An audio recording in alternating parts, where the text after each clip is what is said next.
Hello guys, আজ আমি চলে এসেছি পাঁপড়ের চাট বানাতে। তো আমি সবজিগুলো নিয়ে নিয়েছি, পেঁয়াজ, গাজর, লঙ্কা, লেবু এবং টমেটো। তারপর আমি কড়াইয়ের মধ্যে তেল দিয়ে দিয়েছি। তো তেল গরম হতে হতে তারপরে দিয়ে দিয়েছি পাঁপড় ভাজতে। তো পাঁপড়গুলোকে হালকা হালকা করে আমি সব কটাকে ভালোভাবে মরমর করে ভেজে নিয়েছি। শুধু পাঁপড় ভাজা খেতে কিন্তু আমার ভীষণ ভালো লাগে, তার সাথে যদি এইভাবে চাট বানানো যায় তো আরও বেশি ভালো লাগে। তো তোমরা যারা যারা এখন আমার চ্যানেলটাকে সাবস্ক্রাইব করো না, প্লিজ তাড়াতাড়ি সাবস্ক্রাইব করে দাও নতুন নতুন ভিডিও দেখার জন্য।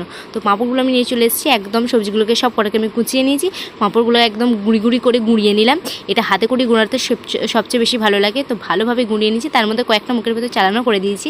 তারপর একে একে টমেটো কুচি, গাজর কুচি, পেঁয়াজ কুচি, লঙ্কা কুচি এবং অপর থেকে অল্প একটু লেবুর রস দিয়ে দিয়েছি আর অল্প একটু বিন নুন দিয়ে দিয়েছি।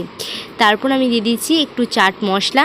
আর চাট মশলা দেওয়ার পর আর সমস্ত কিছুকে ভালো করে নাড়িয়ে নিয়েছি। তো নাড়িয়ে নেওয়ার পর মোটামুটি রেডি হয়ে গেছে। এই পাঁপড়ের চাট খেতে কারা কারা ভালোবাসো অবশ্যই কমেন্টে লিখে জানিও। আমার খেতে কিন্তু ভীষণ ভালো লেগেছে। তো চলো, বাই।